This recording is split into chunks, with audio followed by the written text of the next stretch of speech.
Hey, welcome back to Diabolic Shrimp, the least professional talk show on the internet. I'm your host, best-selling author and comic creator Josh Grant. And today we have two very special guests, Cendrine Marrouat and David Ellis. And so just a bit about them. Cendrine Marrouat is a photographer, poet, the multi-genre author of 29 books, and the creator of a poetry form, 6Q, which we'll talk about today, and a type of digital image, reminigram. In 2019, she co-founded F Point Collective with an acclaimed photographer, Isabel Nolasco. In her 17-year career, she has worked in several fields: journalism, art criticism, translation, social media, content creation and curation, and language training. And David Ellis is our other special guest. He is an award-winning poet and author of several poetry collections. He has interviewed hundreds of authors about their writing lives, along with creativity advice. I can learn a lot from him since I've only interviewed like 3 authors so far. Together, Cendrine and David co-founded Auroras and Blossoms in 2019. This platform is dedicated to promoting positive, uplifting, and inspirational art and giving artists of all levels a platform where they can showcase their work and build their publishing credits. Now, I am incredibly excited to talk with them. We're talking to people on 2 different continents, so we'll bring them on in since they've been waiting patiently in the wings. So, Cendrine, David, I am excited to have you. Welcome to Diabolic Shrimp. Hello. Thank you very much for having us today. Hello. Thank you very much, Josh. Yes. Well, I am just so thrilled to have both of you. Cendrine is someone I've known for years, just in the digital world, and just gotten to read both of their works and in both poetry and also like advice in like managing social media and building your platform. And we're going to get a chance to talk all about that. We're going to get a chance to talk about their book, Rhythm and Flourishing, a collection of Kainku and 6Ku, and just a little bit later in the show. But first, we want to learn just a little bit more about them. And I'd love to do this in a fun way. It's something I learned way back in kindergarten. Show and tell. Did you guys bring anything for us for show and tell? Yes. Well, what do you got? What do you got for us? We'll start with you, Cendrine. Ladies first. Oh, ladies first. So I brought my film camera. Yes. My Nikon FN2N. I'm a digital photographer. That's how I started my career. But then I've always been interested in the early days of photography. I love black and white photography. So a year ago, I finally purchased my first film camera. Always a Nikon. So this is actually my second film camera. And I've been shooting in black and white for now a year, on top of doing digital photography. And this passion for early photography also led me to trying and emulate the early photography process digitally. But anyone who has done a little bit of photography knows that this is absolutely impossible. We're talking about daguerreotypes, tintypes, and so on and so forth. You need very special gear that you cannot have digitally. So my experiments with trying to emulate that process digitally didn't work, of course. But it was so much fun to try to do it that I decided to create my own digital image called the reminigram, which you mentioned earlier, which is my homage to early photography. It copies as best as I can, of course, with the digital means that I have, the early process of photography, and it looks to me amazing. And and that when I started creating my own digital image, then that led me into creating my own form of poetry, because I was into that zone that I really enjoyed creating something that is different. So that led me into that as well. Awesome. And I love, I just love the way you because I've seen a lot of your work too, and I love the way you incorporate photographs into poetry. And the reminigram, is that black and white then? Yes. Well, it depends. So I I try to focus on a photo that I really like. That can be a color photo, but like I would say 99% of the time it will be a daguerreotype or tintype, cyanotype. So all early photography. So we're talking about the 1840s to the 1870s. So the 19th century. So that's mostly black and white. I need to learn a thing or two. I try to go do like family photos and like half my face is cut off or something. So that is so cool. I was like, I love and I especially love black and white photography. I'm doing something with that right now in a comic I'm creating. It's like part of it's black and white, trying to do grayscale and trying to mimic some of that classic style, and because it's just like so striking to me. And so, David, what about you? What did you bring for us? Well, Josh, I brought a picture that my father did a few years ago. I don't know whether you can see that very well. I'm going to try and lift it up a bit higher. That is awesome. Lift it up a little it's bit. Interesting, and there you go. And if you can see that, we've got the screen on the picture itself. The reason that I brought this for show and tell is because my father is an artist. He's a blind artist. He wasn't always blind. He became blind in 2006 because he had an illness. But basically, I can't draw to save my life. And I feel like my creative expression has come out in my poetry and my words, because I feel like we're a very creative family, my family, and particularly on the male sort of side when it comes to, as I say, I may not be able to draw, but I feel like I'm very creative in other sort of ways. And that picture that I showed you I used it as the cover for my second poetry collection. I've got several poetry collections. But I wanted to give that as a sort of tribute to my father. He actually went and created an album cover for me because I did music years ago as well. But I never released that commercially. But he took a load of different cartoon characters when he could actually see and put them into a thing. I've got it framed on my wall as well. Maybe I should have brought that as as another kind of sort of show and tell item. But I just feel like when we formed Auroras and Blossoms, we were very much focused on poetry, myself and Cendrine. And then we kind of caught ourselves saying, well, what about art? And because I've got an artistic background with an artistic father, and we felt like you can get positivity out of art as well as poetry and short stories and other things.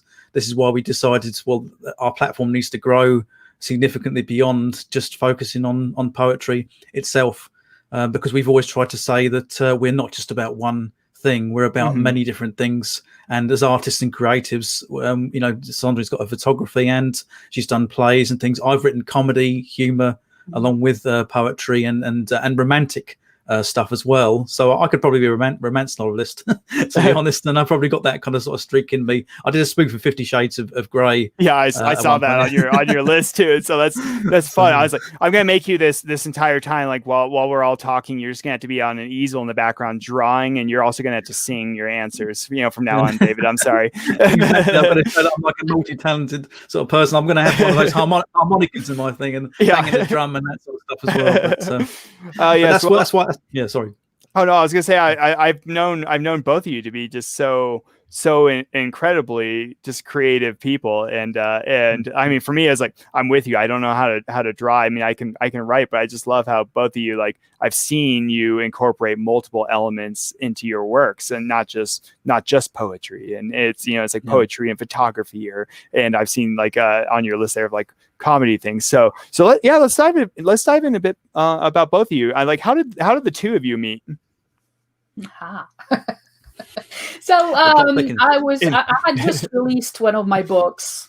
It was 3-4 years ago, and I was looking for someone to interview me initially, and I found David on Facebook through his page, and from his first response to me, he was incredibly professional, and you could tell he knew what he was doing. So I'm like, oh wow, that's great. Unlike right now. Just checking. I'm joshing you. He's very professional. He knows exactly what he's doing. So we had a fantastic interview, and we stayed in touch over the years. He interviewed me again, and then we stayed in touch. And then last year we were discussing. I added you on Facebook, I think, early last year. I think beginning of 2019, and we were discussing how we were tired about the whole publishing process, especially with art magazines. We were tired of kind of the snobby attitude, especially in poetry, and we were like, well, since we were getting along so well, we're beginning to be friends. I'm like, well, we should do something together. And David was like, yeah. And within a few hours, we already had the ideas. We were so motivated, so excited, and we laid down the basics really well for, I think, if I remember, for 3-4 months, we talked about, how we were going to create a platform and how we were going to work together. And it gelled extremely well because David and I are fans of marketing. David will tell you about it, but he's worked in marketing as well. I was more into the social media part, as you already know, Josh. And we got along, and we had laid down the basics. Initially, we just wanted to do poetry. And then as time went by, as our first call for submissions worked, as our first anthology, the first call for submissions for our first anthology as well worked, we're like, maybe we could try and focus on other art forms because, there's not just poetry. We wanted Auras and Blossoms outweighs. The reason why Auras and Blossoms are working so well is that David and I are flexible enough. We understand how things work. We know that, if something doesn't work, it's okay. We'll try something else. So we've been bouncing ideas back and forth, implementing some, keeping others in the back burner. But, not everything has worked. But overall, the most important ideas have worked. And now I'll let David continue. Yeah, it's exactly what Cendrine says. I mean, I feel like with our partnership, we try to complement each other's strengths, and that's why I think our business partnership works so well together, because we try to both contribute something valuable and draw upon our skills. And I came from a financial services background, so I was in financial services for 17 years. I got laid off 3 times in my career, but I still bounced back, and I worked in operations and sales management and sales operations and just general kind of business sales, especially business to business.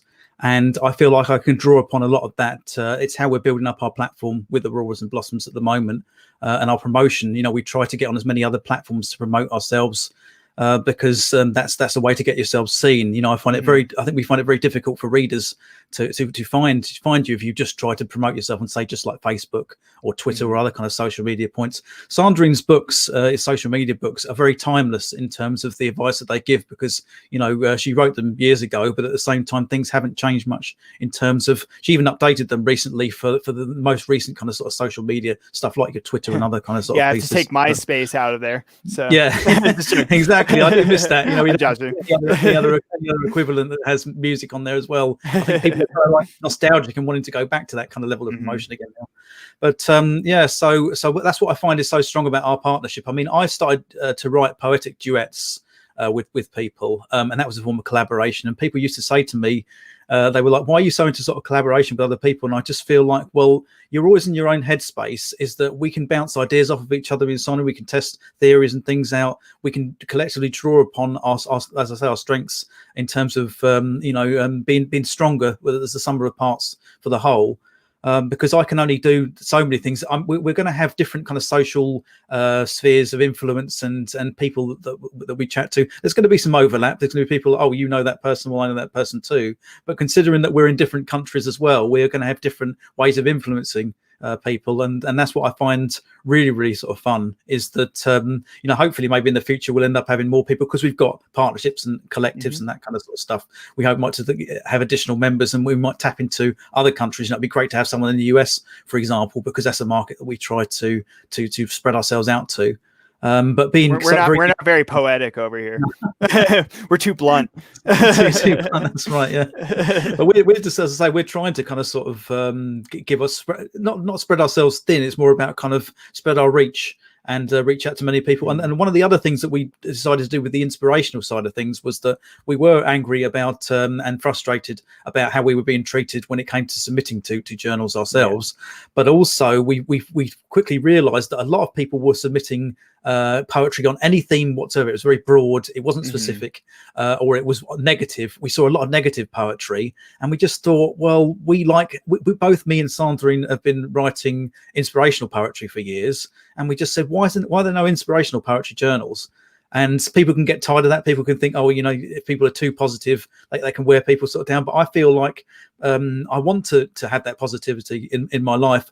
I can't ignore the negativity, but I can certainly appreciate being given positive vibes through poetry, through art, and people need it, as I say, particularly more than ever.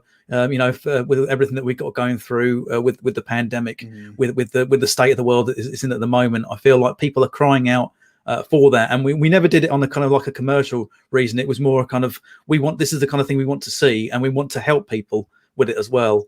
And that's why we feel it's such a strong message to put across to people. And that's why we're very specific about it. If people send us our poetry or art, it's got to be inspirational within the terms of the magazines. The anthologies, we might have different kind of sort of themes that we run for, depending on the type of anthology, but the core message there is still going to be inspirational. It just might be that there'll be some other kind of theme that we'll introduce within the concept of these anthology projects. Yeah, but, and that's something. Sorry, I was like, that's something I appreciate about both of you, is just the that positive message and the inspirational bit. I was in the same boat with novels back when I first was trying to get published. I was going through agents and publishing houses, and it's also not a very friendly process. And that's why I created Diabolic Shrimp, and that's why I'm doing this right now, is to try and get interesting people with really positive messages like yourselves out there a bit more. So why did you guys come up with the name for for your platform as like Auroras and Blossoms? What's the deal with that? Basically, I mean, it was another like everything that we do with Auroras and Blossoms. It was a kind of collaborative, kind of 50-50 kind of sort of thing. I'd always wanted to start a publishing label or some kind of sort of journal or print label with the word Auroras. I love that word. I love the fact that it meant sunshine. And Cendrine is very much into Japanese style poetry, haikus. And because of that, she thought about cherry blossoms, and we just went, well, we're looking for a positive image because we want to be very visual. And what could be more positive than the sun and cherry blossoms? It's just like the sun shining on cherry blossoms. So Auroras and Blossoms. That was how we come up with the concept for the name. I love it. And I've got my Japanese swords back here. You can see, and I love a lot of the Japanese culture has also influenced my writing, and the original poets, the samurai, right? And so diving in here, you've touched on this a bit, but you both have dedicated yourselves towards having a positive message, and you want to support that positive message. And so why did you go about doing that, and why is that important? You sort of touched on it a bit. Well, was it important because the world has never needed more than now? Especially, Europe, things with the pandemic, things are bad. But I'm in Canada. I live 45 minutes away from the border with the US, and we all know what's going on right now. And I remember in 2016, I was in France taking care of my grandmother at the time, originally from France. And I remember things changing overnight after the election, 2016, and things have gone worse and worse and worse. So I think we need positivity. Positivity is so important. Even if we didn't need it as much as we need it now, I think overall people tend to fall to follow kind of they think they're following the easy path of not trying to think too much and wallowing in their own situations and if I can put it that way. And for me, it's always been important to force people to stop in their tracks and smell the roses in a way, because or the blossoms. Exactly. Especially smell the auroras. In Vancouver in March or April, you have beautiful blossoms over there. Not so much in Winnipeg where I am. We still have snow at the time, but people tend to fall prey to negativity so often. I went through depression. I went through so many different things in my life, and I've always promised myself that what I wanted to do as an artist is to inspire others. And I'm not trying to inspire 5 million people, but if I can inspire one person who in turn will inspire someone else, inspire someone into doing something. It doesn't have something that will change the entire world, but at least force them to think, well, I didn't look at this that way before, but now I'm going to look at it in a different way because, oh, wow, now that's a nice way of looking at it. So it's I want to force those who are ready for it, because being positive and being able to enjoy your life on a daily basis requires the ability to be ready for it. If you're not ready to enjoy something, you won't enjoy it. You will only half enjoy it. So my goal has always been, as an artist, whether I do poetry or photography or anything else I do, has been to encourage people to do something positive and to force themselves to look at things in a different way. So that's what's really important to me, because if I just do art for myself, what's the point? Really, it's that the art has to be created to be shared. Otherwise, there's no point in creating art, really. And it connects us, and that's something I just absolutely love. And here, this one I'll throw this to both of you, and we'll kind of go back and forth here. Like, you have this positive message, and you try to support other people in this positive, inspirational message. So, what is one major positive message you'd like our audience to hear? That's a very good question. I like to put you on the spot, but it's go on. I think I'd like people to be more confident about what they're doing in terms of when it comes to art. I think a lot of people are very kind of negative about themselves, very self-critical. You're going to have to, if you've got a passion for something, you're going to have to you've got to start somewhere. The way I started off, if I just give my kind of sort of background, is that I kind of subdued it. I had my financial services career that I said I did for many years. I wrote some kind of spoof song lyrics that I didn't realize were going to then mutate into poetry lyrics. But that took me, I was writing the song lyrics, I believe, in my early 20s. I'm in my early 40s now. So that was quite a long time ago, but it was only in the last, say 5 or 6 years that I discovered that people were saying that you're writing poetry without music. So it's because there's no music with the words you're writing. It's poetry. It's not music as such. And my words were bigger than typical song structures. There weren't a lot of hooks in there. I appreciate the kind of nature of songwriting, and I just found that that's what it evolved to. And the message that I wanted to get across to people was that I think that you need to start somewhere. I think you need to start on something, and you need to put the hours in. I see this thing about how people say they've got to put in tens of thousands of hours into something in order to become an expert at something. You don't have to become an expert at art. You don't have to feel like that you've got to be as brilliant as Van Gogh when you first start painting, or the X Factor people, and be an amazing singer when you start. Is that you practice, you see whether it's something you can get good at it, and you just have fun with it. And some people will treat it on a kind of like a relaxed basis. It'd be a hobby, but some people like ourselves and Cendrine will be like, we think that we have a passion for it and we want to turn it into something more than that, either a platform or a message or a journal or a lifestyle for some people. And I feel like people need that confidence. I think they shouldn't be afraid to get feedback. And when you get feedback, when you take feedback, don't be too upset about it if it's critical, because you've got to say, does it work for you? Have they criticized something where you think I could improve upon that? Because if it's just their opinion, then that's not you should ignore that and keep working hard to produce what you feel to be a pure piece of art. And just not be afraid to do it. So going back to what I said about myself, I started a blog about, say, 5 or 6 years ago. It might even be 7 years ago now. But at the time, I was like, what do I put into it? Well, put your art into it. I put my poetry into it. And I never looked back from that point. I ended up creating so much poetry that I ended up publishing my poetry collections. I couldn't get any deals with agents or publishers, and I didn't let that stop me.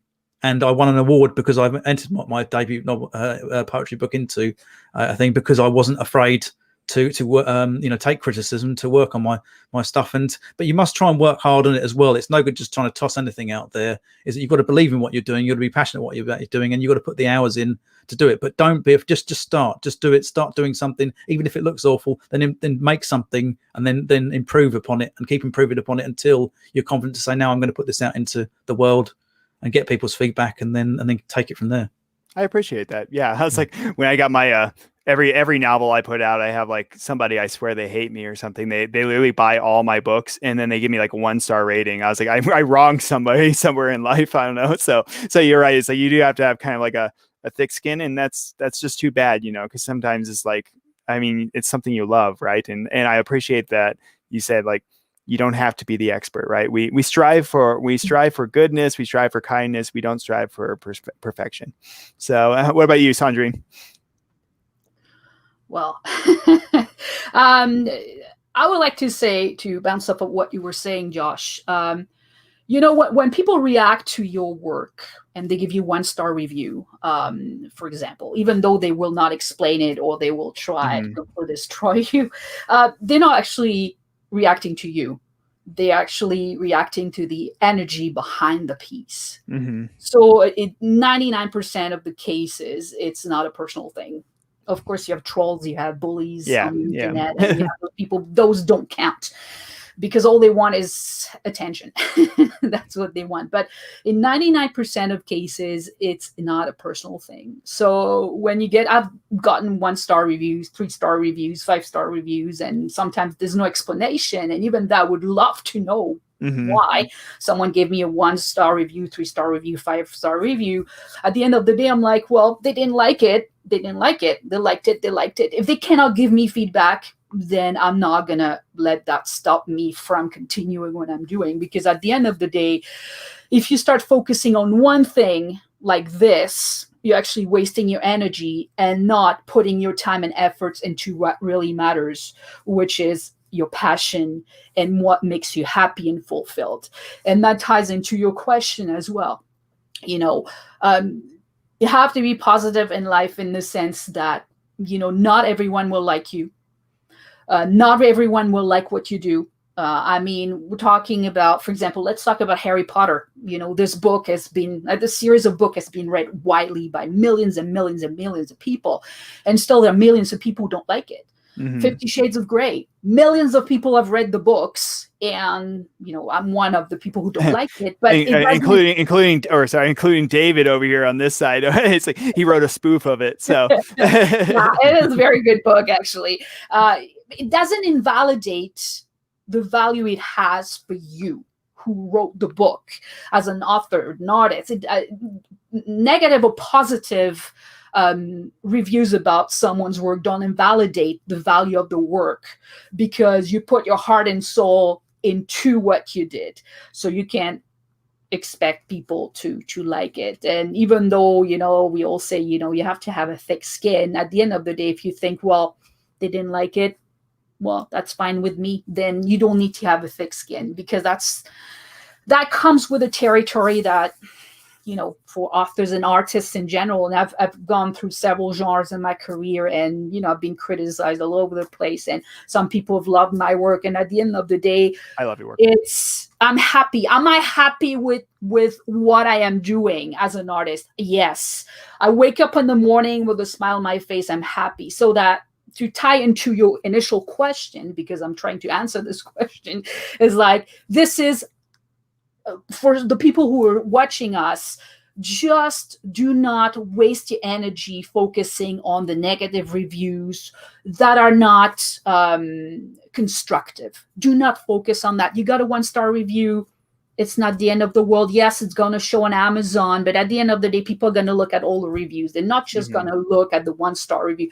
Even if you have 1 or 2, it's really not the end of the world, even though it may hurt, yes. But remember, it's never personal. Those people, most of them don't know you and have never seen you. All they've seen is your photo and probably never read your work at the end of the day, or skipped some parts. So to be more positive, you have to focus your energy on what makes you happy at the end of the day. If you read that 1-star review that really hurts you, then turn off the computer and go do something different. Put some music, go dance, call a friend.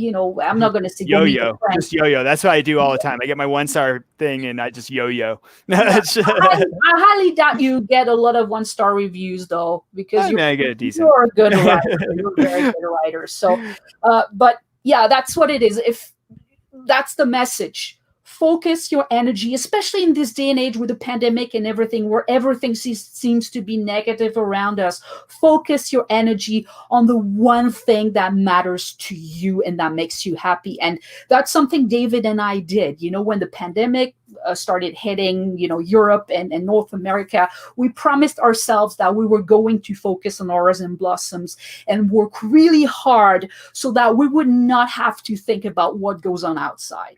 That's really, for me, that's my answer basically to your question. It's a long-winded answer, I know, but that's really my answer. Nothing is long-winded with either of you. I actually I love listening to you, and I love listening to your answers. And so let's just see, though, how well each of you know each other. We're going to play a game here for the fun of it. This is a game they typically play at weddings, but with you as business partners, let's see just how well you really know each other. So we're going to play a variation of what's called the Newlywed Game. So in each of your hands, you're gonna have a piece of paper, and it has the other person's name or our initials there. So, right. So we have C for Cendrine. All right. We have D for David. So so you're not allowed to look. So you have to look off to the side. Don't look at the screen, but you're going to have to hold up towards the screen as best you can, like your answer. Okay. You can look down if you want. It's okay. So no cheating though. So you have to be honest, and you can watch it later and figure out what the other person said about you. Okay. So here we go. So I'm going to read a series of statements, and you're just going to hold up which person, and you have to choose. You can't do both, or you can't do neither. I'm sorry, you have to choose. All right, you ready? Makes sense? Okay, here we go. Don't look at the screen though, no peeking. So, all right, here we go. This person is secretly the actual leader of Auroras and Blossoms. No. Oh yes. Okay, there we go. So, all right. This person brings the most humor to your meetings when you meet. Oh. I try, but no. Here, hold it a little closer, Cendrine. Oops. There you go. Okay. So, this person is the most honest of the two of you.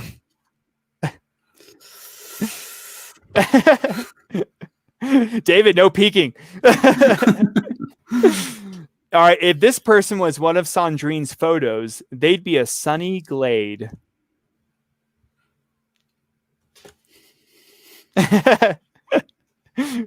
You guys actually know each other very well for not actually having physically met. If this person were a poem, they'd be one of Edgar Allan Poe's poems. And lastly, here's our last one. This person is your favorite poet. David, I can't believe you voted for yourself. Wow. No, just joking. All right. We'll bring it back. So you guys can watch later and figure out what you said about each other as we see Auroras and Blossoms fall apart. I'm sorry. Just joking. All right. It would take a lot. I'm divorcing you. Consider it divorce. Now I know.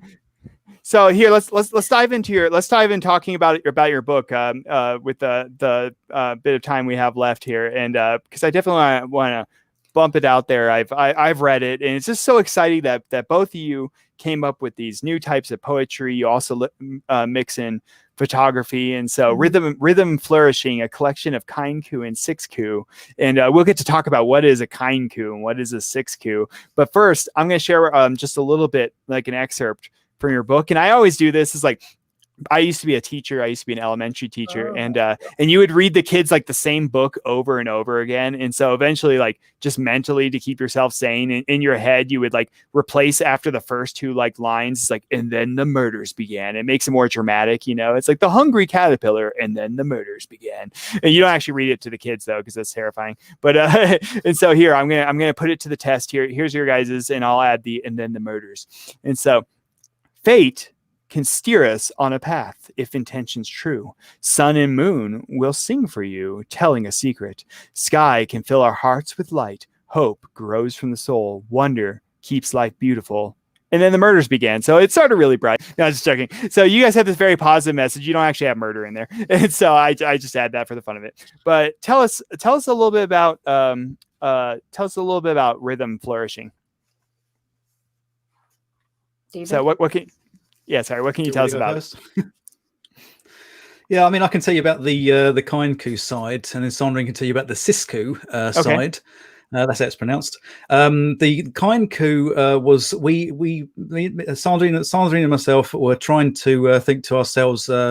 We both kind of thought what would be a good thing to do in terms of creating a poetry form that would inspire people to write positive poetry, because going with our inspirational message, we wanted people to actually almost be forced to write positive poetry, because whenever you look at a poetry form, people have got the flexibility to be able to put something negative in there. And we thought, well, what if we were to create something kind of universal and very unique that people would use to create nothing but positive poetry?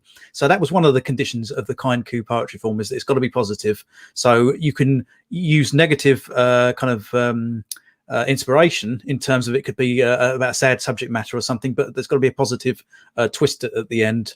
You could even have a love story or a romantic kind of sort of thing. It could be any number of different kind of elements.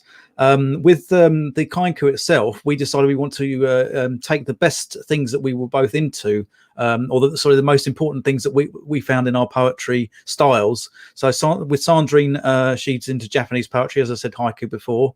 And so we wanted something that was similar to a haiku in terms of syllable count.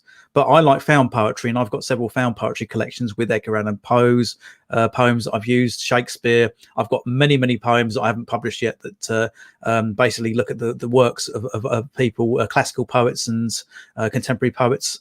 And we thought, well, if we could find a way to combine those two styles, and that's what a Kainku does effectively. We tell people to take 7 words from any kind of written piece. It doesn't have to be a poem. It could be a novel. It could be a page off a novel. We generally say off of 1 page, because you don't really want to be going through a 200-page novel and saying, I'll take that word from page 1 and that word from page 77. It'd just be too complicated for the person. So you say, just take a page of any word, take a page out of the TV guide or something like that, but something that's got an interesting piece of writing, and pick 7 words. And then you've got to then turn it into a positive poem. And when you put it into the framework of the Kainku, people think, oh, it's quite difficult, but it's not. You just, the first word that you pick starts the first line, then the second word you pick ends the second line, and it's all the way down until you've filled out the 7 lines for the poem. And that's pretty much, I mean, we have a kind of explanation on how to create it on our website. And that's basically what we do. We try to, there's a syllable pattern. It's either 757 5757 or 575 7575.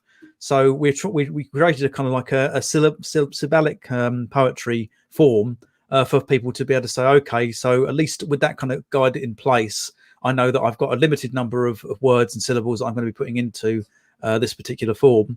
I love that. I love also, like you said, you're focused on that kindness and positivity, because it's like when I've read tons of I love poetry, and it's like and I've read tons of poetry, and it's like, and the majority of it is like sad. It's always like something sad that happened, you know, and it's like, so it's like, which I mean, that has its place too, you know. It's like, but I also just love, like you said, there's not a lot focusing on the kindness aspect and the positivity and the goodness. And so I love that. What's incredible, Josh, is that with found poetry is that I've taken things like Bukowski, and I took one of his poems, So You Want to Be a Writer. I haven't written that into a Kainku, but he's quite negative in his poetry, Bukowski, but I just went and then wrote the opposite of what he said in another poem, and I turn it into positivity. So you can create positivity out of negative experiences and things.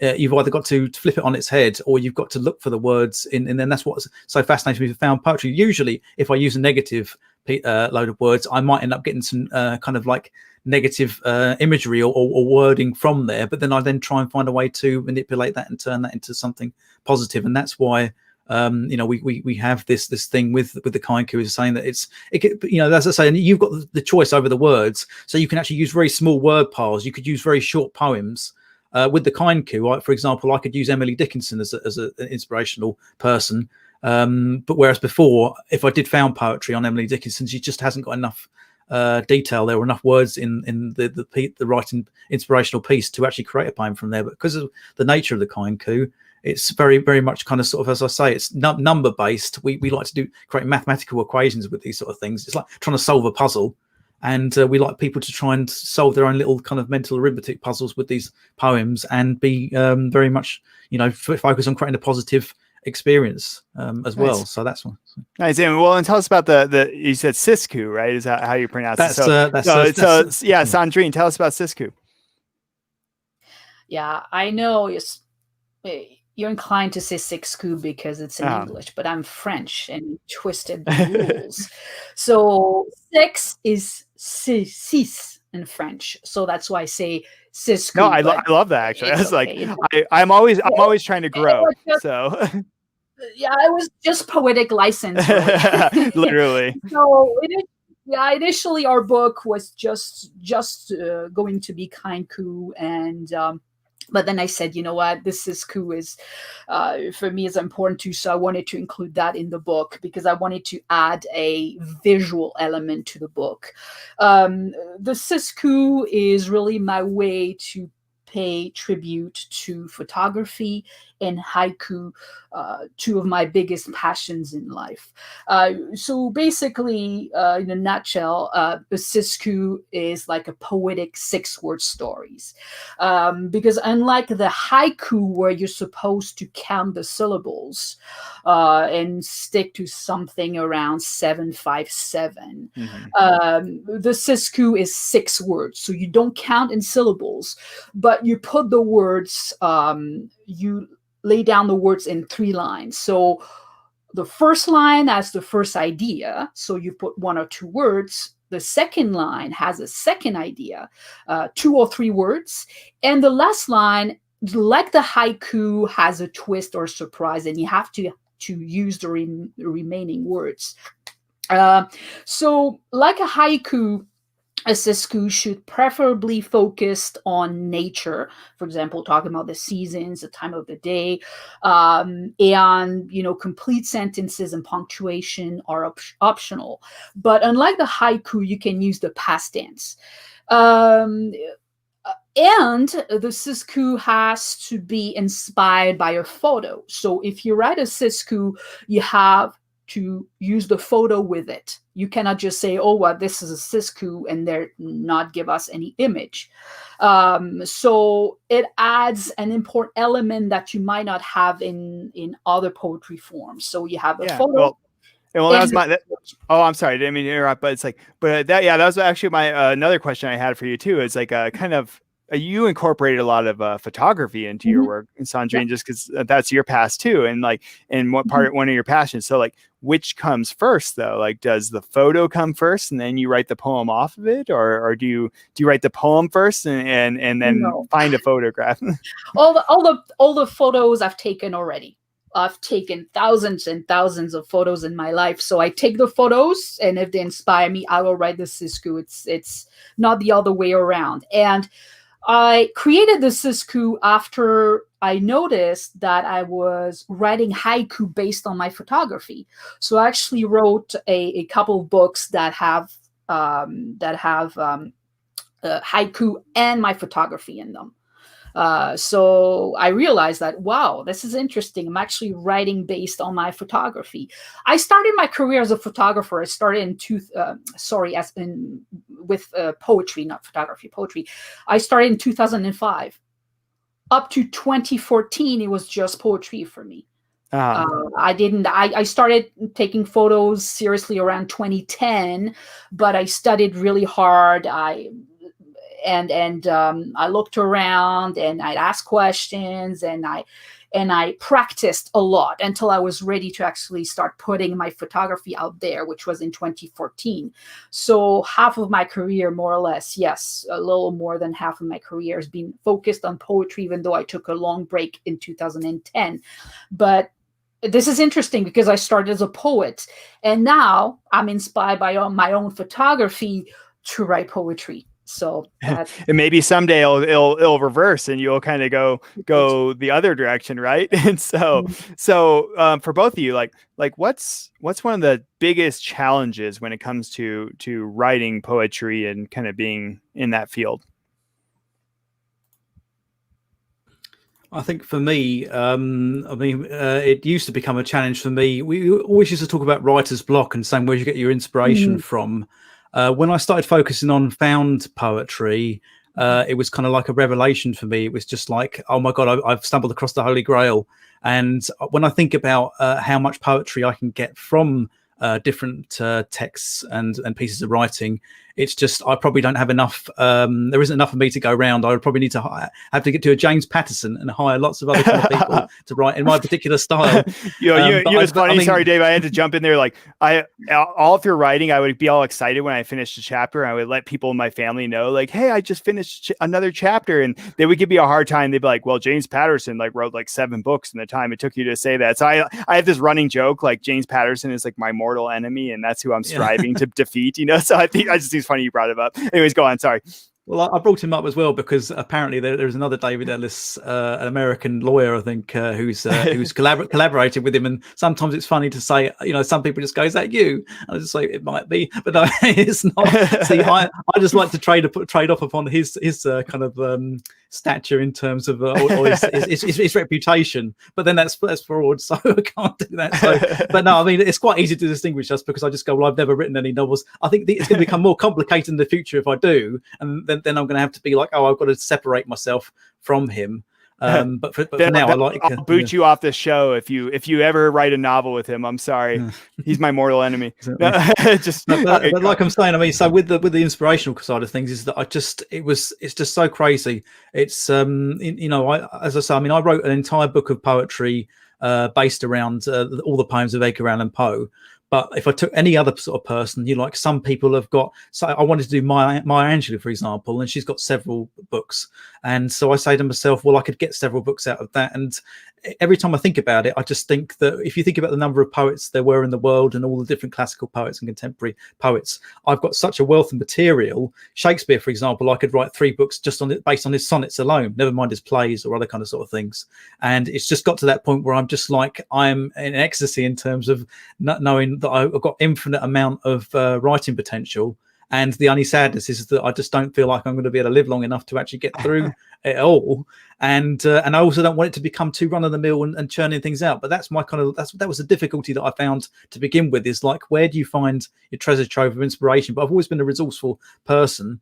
So I guess really what I find most difficult about writing now is that where do I move next in terms of the next project? I think that's the most difficult thing for me, because we've got so many projects going on with the Roars and Blossoms. It's like, well, which one do we focus on next? Because we've got so many ideas a mile a minute, me and Cendrine, and it's just like, where do we focus our attention next? Because we've got this magazine coming out. We have 2 literary magazines, as I say. We've got anthologies. We've got workbooks, journals, we've got our own poetry books, we've got my spoof kind of sort of books, we've got lots of different ideas and things flying around, and we're very disciplined. So we just say to ourselves, okay, well, we're going to focus on that now. We give ourselves deadlines and things like that, and that's how I'm helping myself with that. But that is the kind of difficulty I find. It was writer's block, so where do you get the inspiration from, and also which project you focus on. But by being focused and disciplined, that's how you get around that problem. So nice. Well, and you kind of, I'm going to transition us, and I'll throw it to you, Cendrine. This next one, sorry, it's like we're running just a little short on time here. So kind of my last big thing, actually, and you kind of touched on this, David, and Cendrine, you're welcome to talk about the challenges of poetry as well. But like, do you see yourselves, like both of you, developing any new types of poetry in the future, or would you like to kind of stick with the Sisku and the Kainku develop those further, and kind of like what's next for you two, I guess, is kind of the big question. So do you want to like stick in this kind of poetry, or do you want to kind of branch out, or kind of what's next for Auroras and Blossoms? You kind of talked a little bit on that, David, but Cendrine, what do you think? We always have ideas. So there's no writer's block in that area. Yeah. We're gonna create a few more poetry forms in the future. We don't know which ones yet, but the only thing we know is that we want to continue with the motto positivity and inspiration. That's really, and that motto will take us far away, because when you have the energy to do it, it's the sky's the limit in terms of what you can really achieve. So yeah. For us, we always have new ideas for new projects, and we're working on new things all the time. And with my collective, my artist collective that I created with Isabel, you mentioned at the beginning, we've become partners as well. So we're trying to accept new members now. We have 5 members in the collective. So Auroras and Blossoms is working with that collective as well for projects and so on and so forth. So the sky's the limit, really. It would take hours for us to talk about our projects, because we always have so many things that we want to do. Well, one of the things I'm excited to do, this is a young channel for anyone that's been on, is I'm excited in a few months to actually try and bring people back. So you'll have another opportunity to come back on, because I would love to hear about kind of where you guys are going with your work. And so kind of our last big thing before we wrap up here is how can we support you? For those of you that are watching, by the way, like down in the description here is both David and Cendrine's website. It's their Amazon author pages. So please do go and support them if you can. So, but yeah, so how else can people support you, or in what way can they support you? We take checks. No, I'm kidding. Yeah, there we go. Yeah, I have to pay them for being on, The best thing people can do is just pass the word, really. Help us reach out to so many artists, because not everyone knows us, obviously. So our greatest pleasure is to be able to showcase those artists that are positive and inspirational, and that may not be well known. And we accept art from 13 to 16-year-old creatives as well. Cool. So that's one of the things that we do with the platform as well. So yeah, the best thing people can do for us is really spread the word about what we do, talk about Auroras and Blossoms, and invite people to check us out and submit to us, really. Cool. So awesome. Well, and I love how you brought the kind of for young people as well, because we do have actually a decent amount of youth that actually watch this as well. So I appreciate your positive message for them as well. So both of you, Cendrine, David, I'm sorry we were running out of time here.